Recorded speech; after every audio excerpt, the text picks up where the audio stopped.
Jahas, ja viime jaksossa lupailtiin, että tämä sinappi saadaan kasvamaan miehen mittaiseksi ja aika komeata kasvustoa onkin. No, ei se nyt ehkä ihan miehen mittaista ollut, mutta melkein kuitenkin. Mutta ei muuta, tervetuloa uusimman Follow Farmer-jakson pariin. Tässä jaksossa vähän katsellaan, että mitä meillä Tamsaaren tilalla tässä alkusyksyssä tehdään. Että satoa tietysti korjataan joka päivä, niin kuin on tavoitekin, mutta ollaan sitten päästy vähän seuraaviinkin hommiin. Niin mennään katselemaan, mitä kaikkea me puuhastellaan. Tulkaa messiin. Nyt ollaan tosiaan sinapin murskauksessa, eli sinappi me ollaan kylvetty tänne peruna- ja porkkanamaihin tuossa noin kesäkuun loppupuolella. Tää on nyt noin 2 kuukautta kasvanut tää sinappi. Ja nyt se murskataan tässä kukinnan loppupuolella ennen kuin alkaa tulla itävää siementä. Ja seuraavaksi se koko vihermassa sitten vielä muokataan tonne maan sisään, niin saadaan sillä tavalla vähän biomassaa sinne maahan lisää. Ja sitten sinapilla pitäisi olla myös maata eri tavalla puhdistavia vaikutuksia, niin saadaan monenlaista hyötyä sitten siitä näihin meidän varhaisperunapeltoihin, mitkä kyllä kaiken huolen ja hellänpidon vaatii, mitä on niillä mahdollista tehdä, niin koitetaan tälläkin tavalla saada vähän maan kasvukuntoa sitten paremmaksi tuleville vuosille. Eli nyt tultiin syysrapsin puintia katselemaan ja tosiaan ollaan täällä samaisella syysrapsilohkolla, mitä tässä kauden aikana ollaan seurailtu pitkin kautta ja tosiaan puintiin asti päästy. Näyttää kyllä ihan pelottavan hyvältä ja vahvalta. On kyllä vanhalla sampolla tässä tekemistä ja jännityksiä. Sitten kuivurivaakasta nähdään lopulta, että mikä sato tästä muodostus, mutta on kyllä hyvä sato, mutta tietysti syysrapsin satoja kun laskee, niin täytyy aina muistaa, että se on noin joka 5. vuosi, kun se onnistuu, niin se hiukan laskee sitä keskisatoa sitten, mutta onneksi me maanviljelijät ollaan optimisteja, niin ei me semmosia muistetaan vaan nämä parhaat paikat ja parhaat hetket, niin se auttaa jaksamaan tässä meidän hommassa.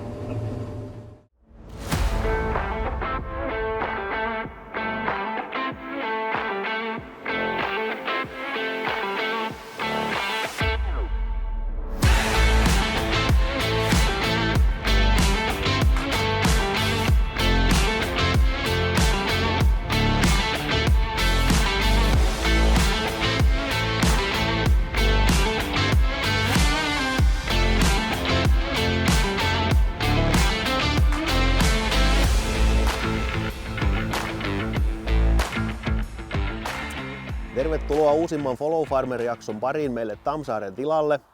Nyt on luvassa niin sanotusti sadonkorjuujakso. Totta kai meillähän satoa on korjattu jo alkukesästä alkaen. Perunat alkaa olla suurin piirtein kaikki on nostettu, porkkanat on nostettu. Sipulin nosto on pikkuhiljaa touhuttu eteenpäin. Siinä on nyt kiihtymisvaihe käynnissä. Suurin puristus on siinä edessä. Puipurikasvien osalta syysvehnät on puitu, rukit on puitu. Syysrapsit on puitu ja nyt ollaan kevätviljojen parissa sitten tällä hetkellä. Tässä jaksossa päästään myös vähän katselemaan tosiaan, jos päästäisiin puimaan. Sitten me päästään katsomaan vähän rukiin kylvöä, miten siellä hommamme etenee.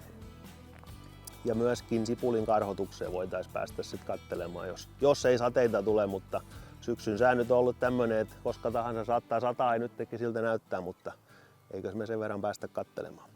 Mutta mennään vaikka ensin katsoa vähän miltä meidän Tornumin kuivuri näyttää, niin tulkaas messiin.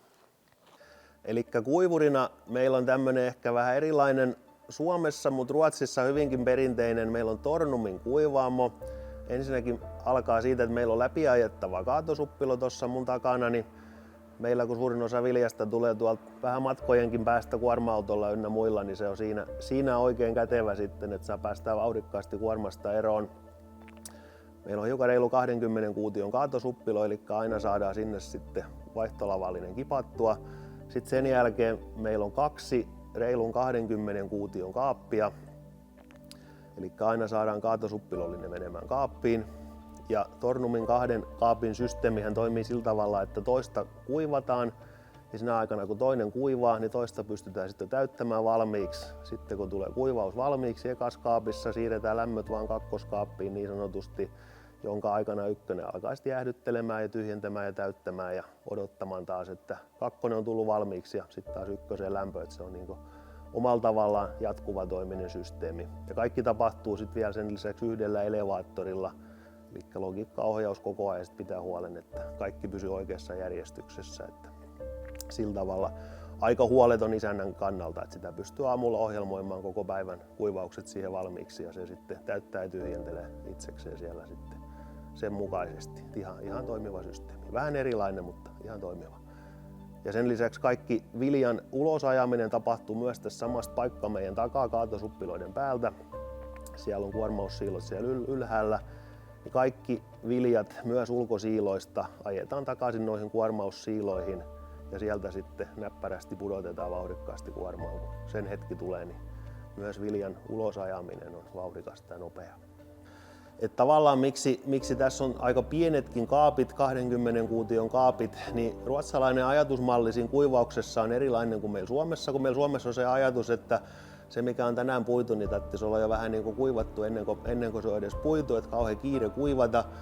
Mutta Ruotsissa, missä ehkä puidaan vähän kuivempaa viljaa kuin meillä, niin ajatus on se, että puidaan vaan kovasti ja otetaan viljaa vastaan siiloihin, varastosiiloihin, mitkä on kaikki puhallettavia. Ja sitten kuivurin automatiikka pikkuhiljaa napsii niitä sit sieltä varastosiiloista kuivuria kuivailee omaa aikansa. Et vaikka jouluun asti kuivailisi, ei silloin mikään sellainen hätä siinä kuivauksessa, vaan tasainen pitkä suoritus kuivauksessa, niin päästään pienemmillä elevaattoreilla, pienemmillä systeemeillä. Niin se on hyvin erityyppinen se ajatus sitten siinä kuivausprosessissa ja sen kautta kuivurisuunnittelussa. Ja tänä vuonna, kun viljaa on tullut ihan kohtuullisesti täällä saaristossakin, niin me on hiukan jouduttu lattiavarastoonkin ottamaan tavaraa, niin saadaan kuivurit pyörimään ja homma rokkaamaan, niin ei ole siinä sit murheita, niin saadaan tästä se lähtemään sitten taas eteenpäin hetken päästä.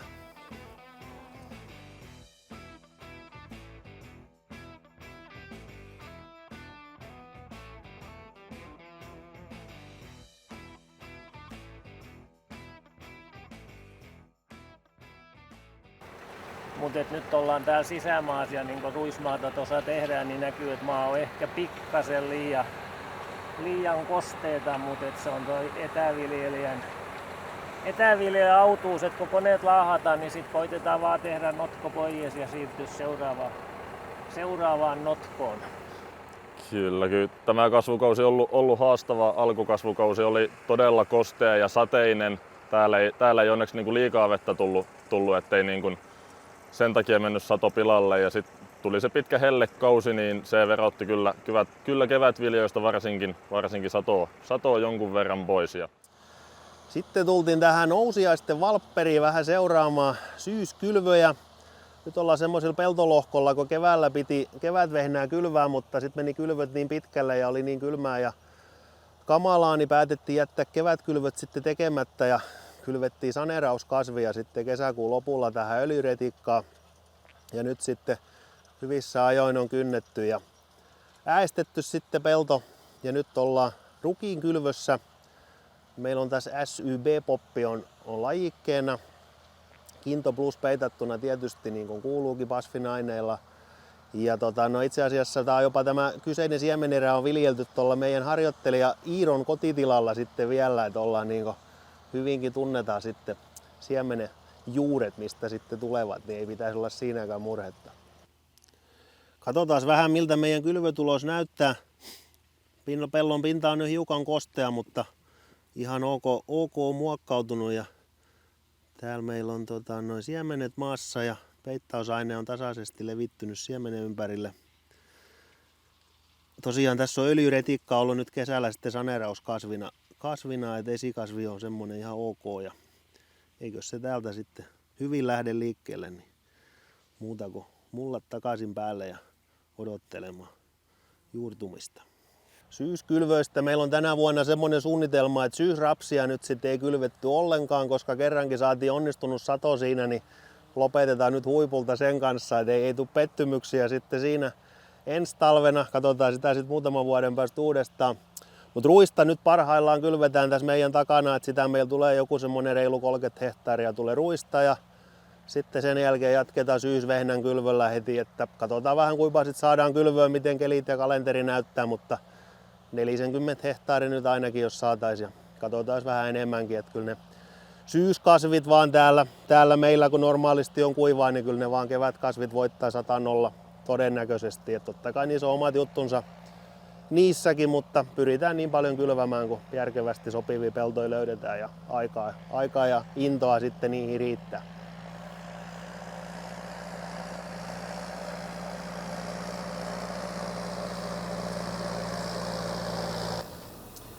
Joo, nyt hypättiin tähän hetkeksi aika kuorma-autoilijan hommiin ja tultiin viljan puintiin tähän Mynämäelle. Harjoittelijapoika Iiro hyppäsi Sampon puikkoihin ja rupesi konettamaan ja siirrellään vähän lavoja sitten vielä hänelle siihen lähemmäs, niin pääsee puimaan, että meillä pitkälti kuorma-auto ja X määrä vaihtolavoja on se viljalogistiikan sydän meillä, että se on kauhean joustava sillä tavalla, että lavoja sinne sun tänne vaan tiputellaan ja kuka sitten kerkii puimuriin sinä päivänä ajamaan, niin käy puimassa lavat täyteen ja sitten joskus illalla, yöllä tai aamulla ongitaan niitä lavoja sitten taas pois ja viedään kuivurille. Niin se on semmonen joustava kuvio sitten, kun meillä se on vähän semmoista se puinti sitten, että silloin ja tällöin puidaan, että vähän päivässä ja paljon viikossa.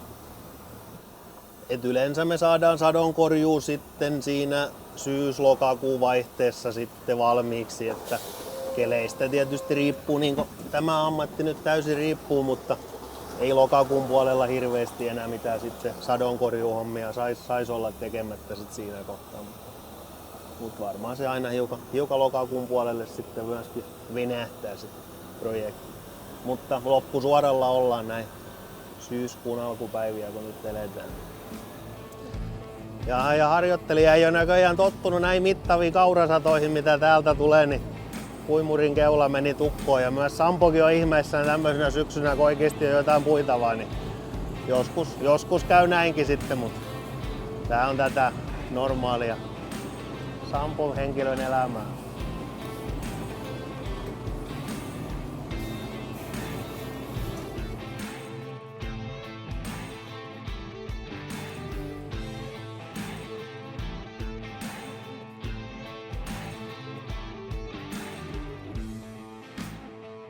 Tässä juuri nyt kun kauraa puidaan, niin hieman aiheuttaa varsinkin päisteissä haastetta.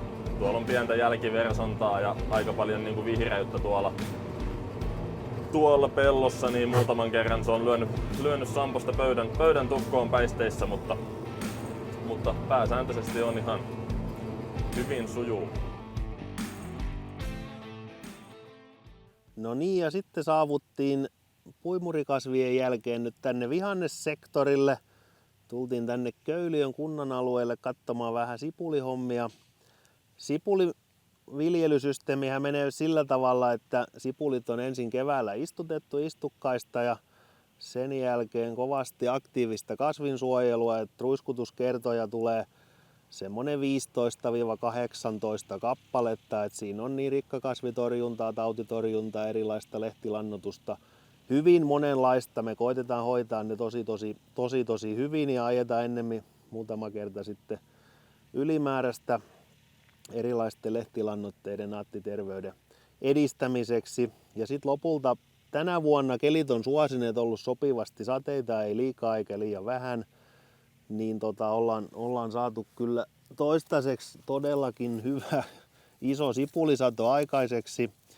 Ja nyt sitten tällä hetkellä, kun todetaan, että sipuli alkaa olla siinä kunnossa, että se voidaan ruveta nostamaan, niin ensin se karhotetaan. Tässä pellon liikkuu karhotin, eli se nostaa ne sipulit tähän pellon pintaan kuivumaan. Ja ne on tässä sitten vähän keleistä ja kaikesta riippuen niin 1-2 viikkoa tässä karheella, minkä jälkeen ne nostetaan sitten siitä varastoon. Ja nyt ollaan sitten siinä hetkessä, että karhotin liikkuu aamusta iltaan, että saadaan nopeasti sipulit karhelle, niin sitten päästään ihan kunnolla sitten nostokoneella lähtemään perään sitten varastosipulinkin nostojen merkeissä.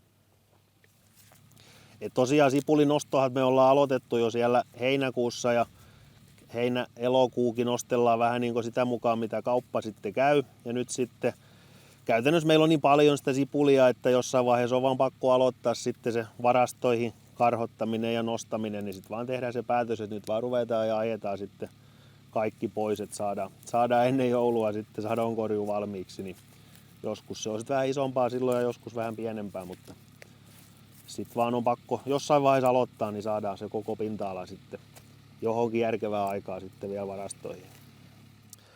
No niin, ja nyt ollaan jakson loppupuolella, ollaan kierretty Varsinais-Suomessa ja Satakunnassa, 3 eri kunnan alueella käyty vähän erilaisia toimintoja katsomassa ja tosiaan me ei ruveta jatkamaan nyt tätä sadonkorjuun kiihkeintä vaihetta tässä näin, että saadaan vielä viimeiset viljat ja sipulit purkkiin ja viimeisen jakson osalta päästään niitä sitten vielä tulevaisuudessa katsoa, että miten meidän kävi, että jäikö peltoon vai saatiinko ne sitten talteen. Mutta tänään sattuu olemaan vielä suomalaisen ruoan päivä, eli tänään jokainen menee kauppaan ja ostaa suomalaista ruokaa ja tekee siitä jotain ihan sikahyvää ruokaa. Ei muuta kuin kipin kapin kauppaan. Morjes!